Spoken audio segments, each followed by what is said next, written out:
Salut à tous et bienvenue à ce nouveau tutoriel. Aujourd'hui, nous allons continuer sur notre développement de l'API. Alors, nous allons voir la documentation.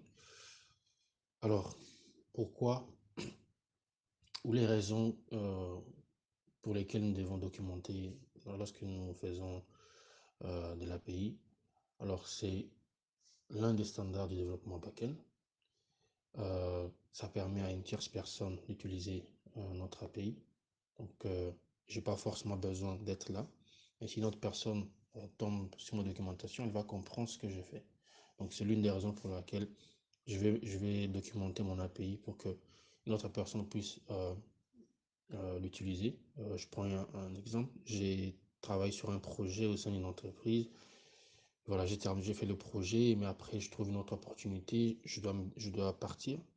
Donc, si mes API, moi en tant que développeur backend, ont une documentation, ça sera plus facile à une autre personne qui va reprendre le projet de pouvoir comprendre ce que je fais. Donc, ça sera un gain de temps d'abord pour moi parce que voilà, j'aurai fait le job et deuxièmement, on n'aura pas à m'appeler ou à me contacter à chaque fois. Donc, la personne comprend déjà. Et troisièmement, c'est pour une maintenance de l'API. Donc, justement, c'est ça. Donc, la personne veut travailler sur cette API à nouveau, veut l'améliorer ou voilà, euh, faire d'autres applications dessus. Donc, elle a déjà une documentation, donc ça lui permet de pouvoir avancer plus vite. Et moi, de mon côté, je suis tranquille parce qu'on n'aura pas à m'appeler, on n'aura pas à me contacter. C'est pas toujours évident, voilà. Donc voilà, si je peux citer les trois raisons pour lesquelles, pardon, je mettrai en place une documentation lorsque je termine, lorsque je fais un développement d'API. Alors, comment on peut mettre en place cette documentation? Je peux citer deux choix. Alors, le premier, c'est que je vais utiliser un bundle ou une librairie PHP.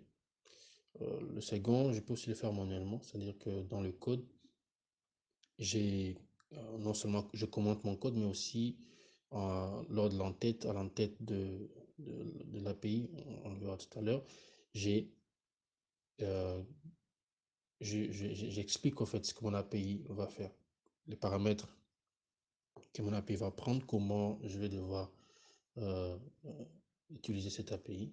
Et après, je génère un fichier euh, texte et voilà, je le mets euh, euh, comme euh, attaché, document attaché à mon API, sauvegardé sur Drive, ainsi de suite, sur plusieurs plateformes. Donc, on a le choix, soit on va utiliser un bundle, soit on peut le faire manuellement. Et aujourd'hui, pour être beaucoup plus pratique et je dirais plus à la mode, on va utiliser un bundle, euh, une librairie qui va nous aider à faire ça plus facilement. Et voilà, donc c'est ça un standard. On n'aura pas à chaque fois à réécrire encore ou à modifier notre fichier texte manuellement. Donc, si j'utilise un bundle, je gagne du temps. Pourquoi? Parce que automatiquement, ma documentation se met à jour. Par contre, si j'utilise un fichier texte, je dois à chaque fois aller ajouter des nouveautés et c'est pas évident. Donc, à titre d'exemple, maintenant, nous allons voir Swagger. On a utilisé Swagger pour faire euh, notre documentation. Aujourd'hui, le nom a changé, c'est Open API. Ça peut s'apparenter à OpenAI, ça prête un peu confusion. Mais ils l'ont changé aujourd'hui, c'est OpenAI. Open, pardon, API. Et pour notre exemple, nous allons utiliser Nelmio API Doc Bundle. C'est un bundle qui a été mis en place par Symfony, donc c'est du corps Symfony. Et il y a aussi API Platform qui est plus célèbre et nous allons aussi voir comment on peut l'appliquer dans notre API. Donc voilà ce que nous avons pu dire ou que nous avons pu euh, voir autour de la documentation. Donc c'est très important, ça joue un rôle important. En tant que développeur backend, il faudra mettre en place une documentation pour que notre code soit compris par une autre personne et aussi nous-mêmes aussi pour une maintenance. Et voilà, ça nous faut aussi gagner du temps euh, lors de l'écriture. Parfait.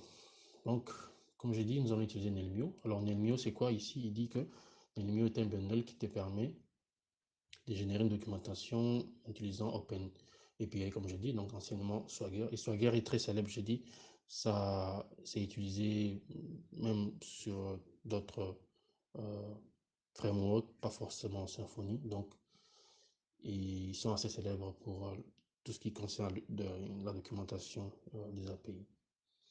Alors, donc, il dit que donc, ça nous permet de générer une documentation euh, sous le format d'OpenAI et nous donne un sandbox des interactions qu'on peut des interactions avec notre API. Alors, nous sommes à la version 6 bien sûr, donc ça change pratiquement à chaque selon votre version des symphonies, l'augmentation varie. Alors, pour ce faire, pour l'installer, nous allons venir à ce niveau, donc c'est via le composeur. Alors, nous l'avons installé dans notre projet. Ensuite, il y a automatiquement, puisque nous utilisons Flex, il va l'ajouter dans notre fichier euh, euh, bundle.php. On va revenir, on va trop au projet pour voir ça. Donc, au niveau de notre bundle ici, nous avons Nelmio qui s'ajoute automatiquement. Et ensuite, qu'est-ce qui se passe, c'est que nous devons configurer aussi notre fichier route.yml. On a deux choix. Soit on veut l'ajouter le path comme ceci, soit on veut l'afficher sous format JSON. Donc, c'est selon votre choix. Vous voulez exposer vos API sous format JSON, vous devez spécifier doc.json. Sinon, si vous voulez que ça s'affiche comme étant une documentation, je dirais, standard, alors on va utiliser API doc.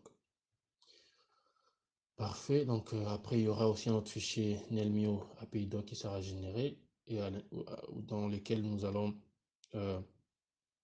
pardon, il y a automatiquement des spécificités qui vont se générer automatiquement. Donc, nous avons les patterns ici qui dit que c'est un array qui, l'année des regex, documentation qui documente seulement la route qui sont sous le slash API, except l'API doc.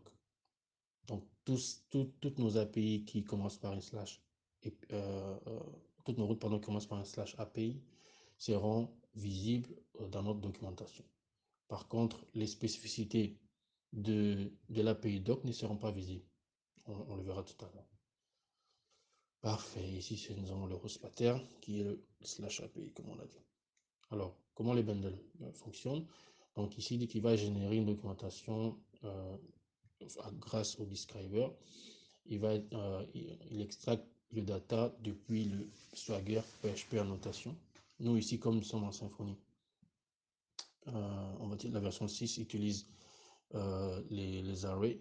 Donc, ça ne sera pas des annotations, ça sera des attributs, pardon. Utiliser des attributs et non des annotations. Alors ici, dans ces fichiers Nelmio ici, donc on a la possibilité de pouvoir ajouter d'autres informations au niveau du fonctionnement de notre documentation. Par exemple, puisque nous voulons utiliser, nous avons utilisé notre JWT pour nous connecter. Donc, c'est dans ces fichiers que nous allons spécifier qu'il doit aussi recourir à cette route-là, récupérer les tokens et pouvoir envoyer ces tokens avec les data pour pouvoir manipuler nos API. Donc au sein du contrôleur,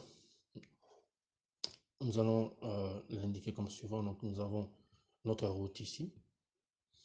Ensuite, comme je dis, donc ici, il y a l'approche annotation. Si vous êtes à la version 5, il y a comme sur la version 6, nous allons utiliser les attributs. Alors ici, nous allons nous allons décrire notre bundle comme suivant. Donc après avoir l'installé, nous ramenons ces trois, il faut ramener la classe OpenAPI, pardon. qui va nous permettre de pouvoir implémenter différentes actions. Entre autres, la réponse ici, on va décrire notre réponse, on va dire une réponse 200. Ensuite, il y a la description, qu'est-ce que va faire cette API, qu'est-ce que va retourner pardon, notre API. Et le contenu, ça sert à quoi? Ça sert en format JSON, ça sert en XML, ça sert en... Il y a plusieurs formats qu'on peut décrire à ce niveau ici. Et spécifier, il va concerner quelle classe. C'est pourquoi on a fait appel au modèle. Et le groupe ici, ça concerne la sérialisation que nous verrons dans un autre tutoriel. Et ici, maintenant, dans le choix, quels sont les paramètres que notre API va prendre. Donc, il y a le nom, le name. Ça peut être l'email, ça peut être le nom que vous voulez envoyer. Et le format, ça sera query. Alors, le format ici, pour la version, nous sommes à la version 4 de ce bundle. Donc, il n'y a que les queries. Il y a il y a les queries, il y a il y a 3. Il y a query, je crois. Il y a query. Je vais le montrer tout à l'heure, on va le voir. Excusez-moi. Donc, on va se rendre au niveau de notre vendor ici. J'essaie d'aller plus vite, mais on va essayer de voir ça. Alors, au niveau de la notation, le modèle, on est au niveau du scalper. J'essaie de trouver le notation. Paramètres, je pense que je cherche. Ok, voilà ce qu'on va faire. Je m'excuse, je vais juste essayer d'expliquer 2-3 choses avant d'entrer dans le corps. Alors, je dois chercher ce niveau ici. Okay. On va faire comme ceci. Voilà, alors, ici, pour la classe respawn, alors c'est dans paramètres, je pense. Ouais. Paramètres qui fait ici. Nous allons nous attribuer ce niveau.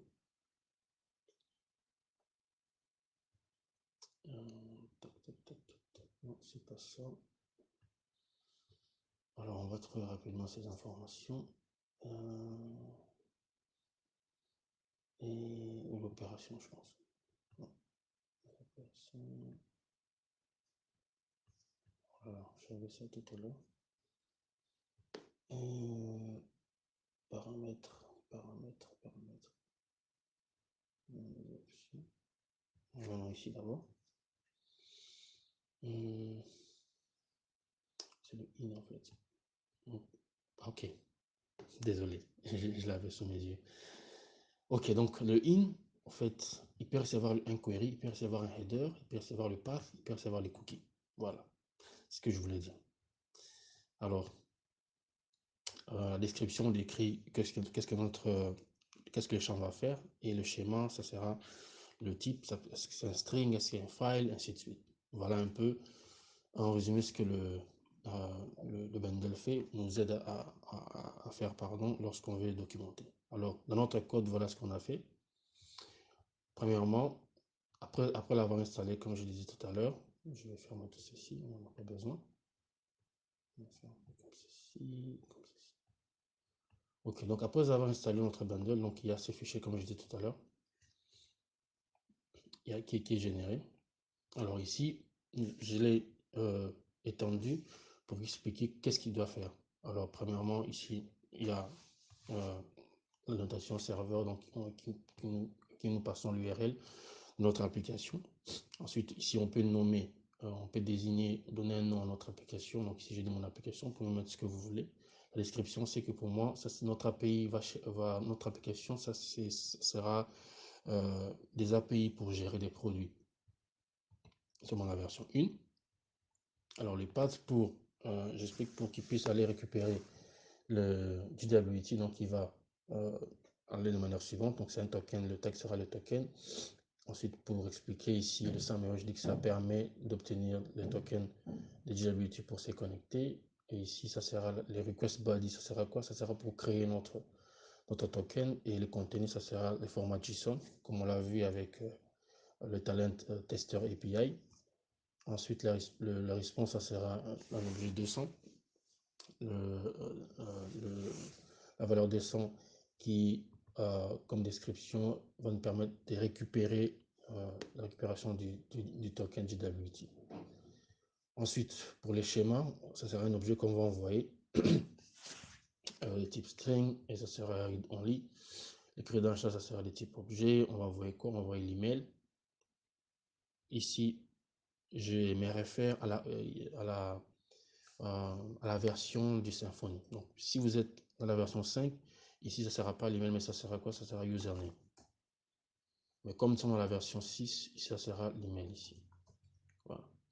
Et le type, ça sera string. Et le défaut de notre... On avait créé un utilisateur admin qui est le John do@gmail.com et son mot de passe, nous l'avons passé ici. En développement, on peut se permettre de faire de cette manière ici, mais en production, c'est pas très prudent de le faire ici. Donc, vous pouvez l'enlever, trouver notre mécanisme pour le faire, mais en tout cas, puisque je suppose que le partage de la documentation, on restera, ça pourra, la personne va utiliser vos API probablement en dev, ça ne dérange pas, mais si c'est en production, ce n'est pas recommandé de le mettre ainsi. Donc c'est juste à titre d'information. Ensuite, qu'est-ce qu'on lui dit? Bon, pour le schéma de la sécurité, on va récupérer un bearer hôte qui va prendre l'API key, qui va le récupérer dans le header et qui aura comme non autorisation. Ensuite, pour la sécurité, nous allons utiliser le bearer hôte. Cette entrée, c'est ce que nous allons spécifier au niveau de notre contrôleur. Voilà, ici on l'a vu tout à l'heure, donc je dis que c'est le chemin où nous allons retrouver nos API et qui va récupérer toutes les API qui sont sous le slash API. Voilà, donc on a terminé sur ces fichiers et on est obligé de spécifier cela dans notre fichier route.yml. Donc ici, je l'ai mis là, je l'ai ajouté ici. Si vous voulez afficher en mode JSON, vous pouvez juste faire JSON ici et c'est bon. On le laisse comme ceci. Alors, avant de passer au contrôleur, nous voyons une dernière chose au niveau du fichier sécurité aussi. Il y a des choses à modifier. Alors ici, nous l'avons dit au départ que API /login sera is authenticated anonymously. Pardon. Et nous devons ajouter l'API doc.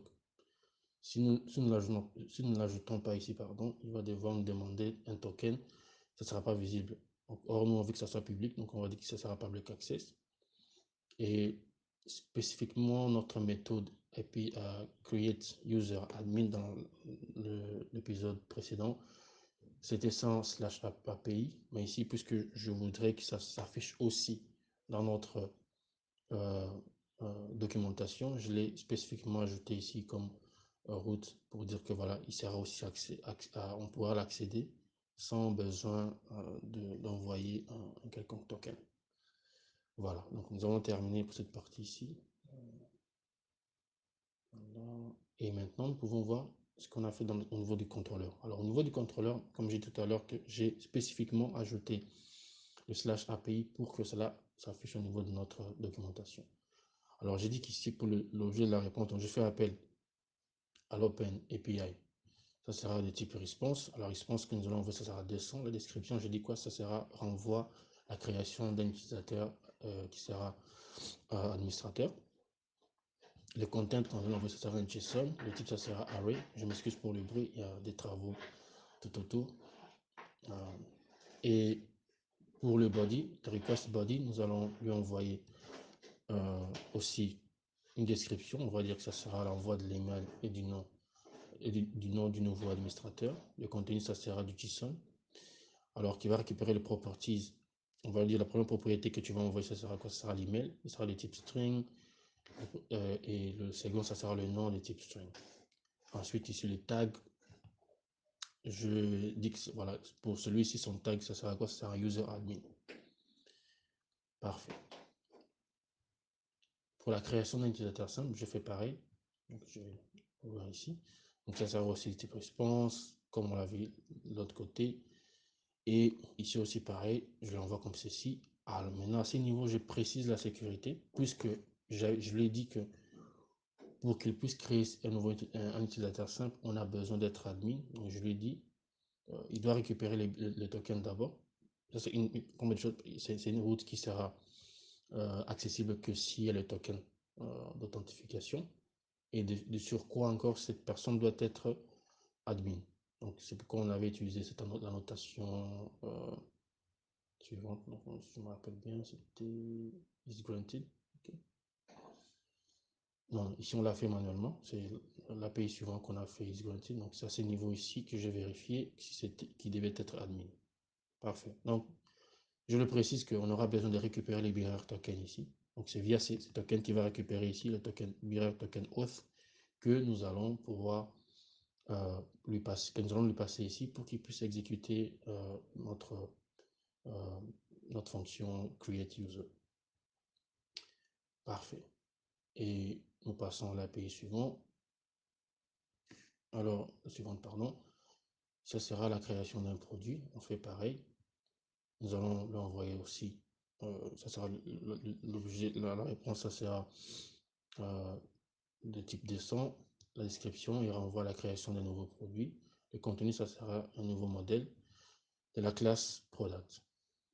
Pour le body, alors ici, nous allons lui dire, ça sera, on va faire require true, donc pour les champs doivent être vérifiés. Description, c'est qu'il envoie les champs des créations du produit. Le content, ça sera un objet de type media type. On va lui passer les multipart from data. Et le schéma, ça sera, on aura on aura les champs suivants, pardon. Donc, on aura le nom, comme on l'a vu, le type, le prix, la quantité, le type, leurs types sont et avec les types correspondants, la description. Et ici, pour l'image, comme c'est un type file, nous allons lui passer le file, le type file et le format qui sera du binaire. Ensuite, on va spécifier aussi que voilà, il va devoir utiliser le binaire hôte et notre tag, ça sera le produit. Et ainsi de suite, on fait la même chose pour récupérer tous les produits. La même approche. Ici, on n'a pas besoin d'envoyer quoi que ce soit. C'est juste une récupération des informations. Donc, il n'y a pas trop de choses à faire. La liste de tous les produits les plus vendus, pareil aussi. Donc, c'est le même raisonnement et la même approche. Récupérer un produit, même chose. Et modifier un produit. Alors, modifier un produit ici, c'est pareil que éditer. Par contre, la méthode post. Pardon, excusez-moi. Alors, la méthode post ici, pourquoi? Normalement, c'est put qui était là. C'est que lorsqu'on envoie avec put, notre multipart data, le format data que nous recevons nous renvoie un nul. Alors, ça m'a pris quelques temps de recherche et tout pour voir qu'il y a un problème lorsque nous utilisons input ici. Si nous envoyons spécifiquement pour si vous utilisez Postman et les autres, ça marche. Mais pour cette documentation avec ces bundles ici, il y a un problème avec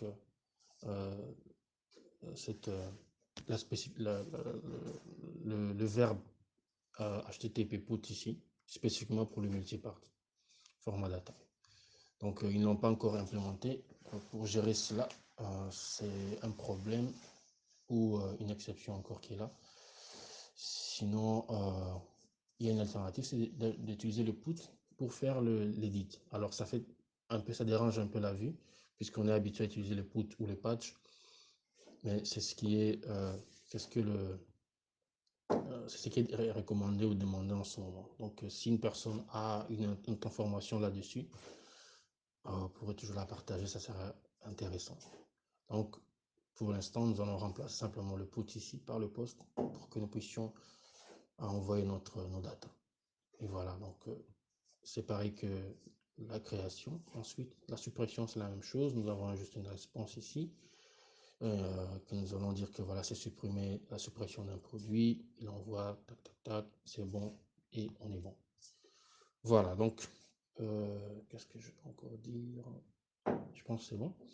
Alors, à titre de test, si nous rendons ici, nous voyons que nous avons, nous rendons à cette route, pardon, nous voyons que notre API et, nos API pardon, sont bel et bien documentés. Alors, ici, nous avons tout ce que nous avons vu tout à l'heure, les serveurs, donc c'est la route suivante. L'autorisation à ces niveaux ici. Nous allons d'abord, nous récupérons les tokens ici. J'ai dit tout à l'heure que en dur code, j'ai mis John et son mot de passe. Alors, on va l'utiliser, on clique sur Tryout ici. Et on vient sur exécuter.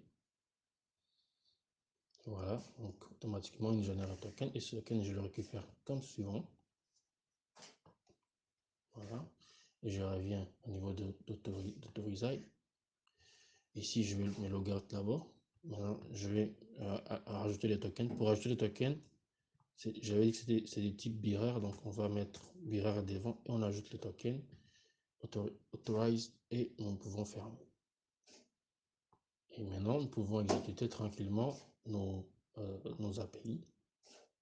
Alors ici, j'ai la possibilité de créer un utilisateur ici. Ici, on n'a pas besoin du token normalement, donc il n'y a pas de problème. Donc si je vais créer notre utilisateur, qu'est-ce que je vais faire? Je vais juste faire, je vais changer ici. Je vais lui dire, par exemple, malik@gmail.com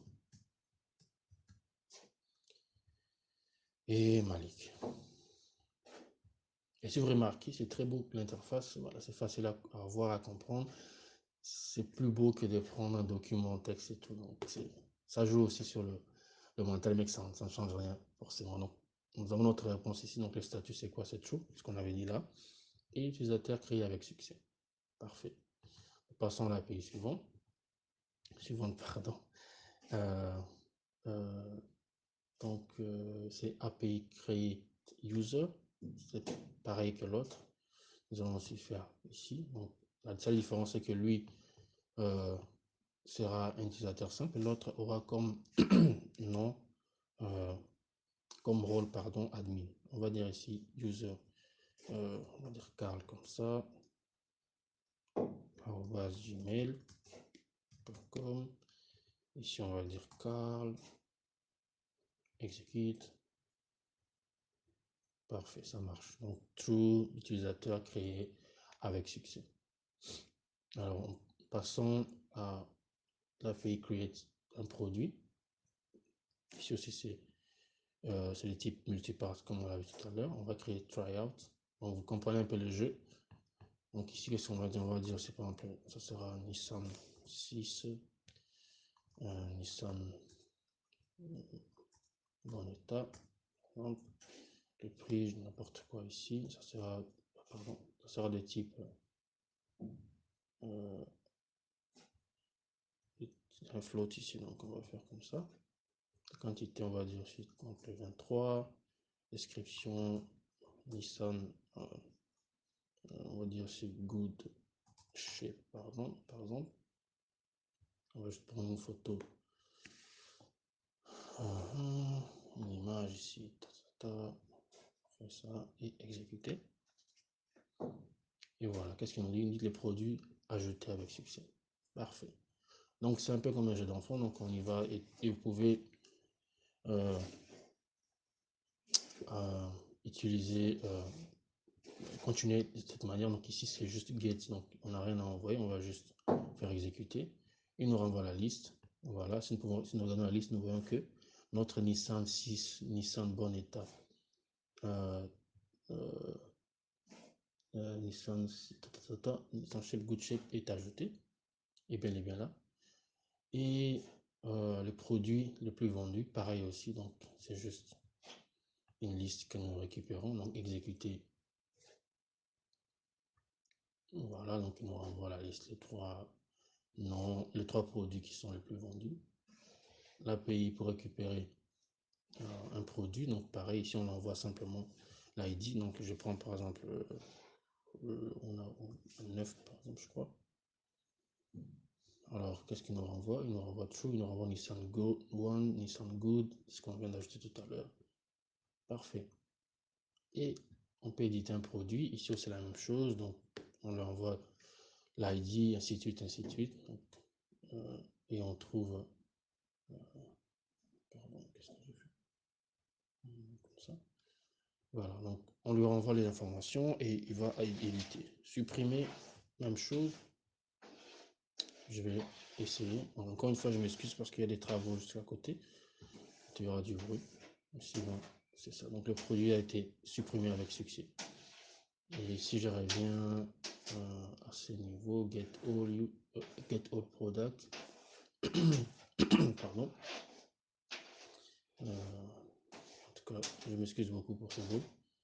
Vous verrez que le produit neuf n'est plus là. Parfait. Donc voilà un peu comment nous pouvons mettre en place une documentation. Comme j'ai dit, l'interface est intéressante. C'est plus facile à comprendre. Nous avons tous nos commentaires à ces niveaux. Et il y a aussi ici, pardon, si je scroll au niveau en bas, vous verrez que il y a aussi des schémas qui sont expliqués à ces niveaux. Donc ici, nous avons les tokens index on true, les crédits à chacun des mots envoyés là, notre table user. Et aussi ici, il nous explique le format, le type pour chaque champ, et pareil pour les produits. Donc, à chaque fois que vous rajoutez une nouvelle API avec le, la, le slash API, ça sera automatiquement visible à ces niveaux d'augmentation. Donc, le travail est réduit vraiment, je dirais, de moitié. Donc, j'ai juste ajouté au niveau de mon contrôleur et ici, automatiquement, c'est updaté. Donc, voilà un peu ce que nous avons pu voir pour ces bundles qui nous a permis de documenter notre API. J'avoue que la documentation ne nous aide pas beaucoup à ces niveaux pour l'implémenter. C'est vraiment succinct et il n'y a pas trop d'explications, donc ça demande d'aller creuser ici et là. Mais voilà, on essaie de chercher un peu et on a pu utiliser ces bundles et qui marchent très bien et qui, en tout cas, je recommande. Merci, nous allons voir comment utiliser, faire la même documentation ou une documentation avec l'API plateforme. Merci.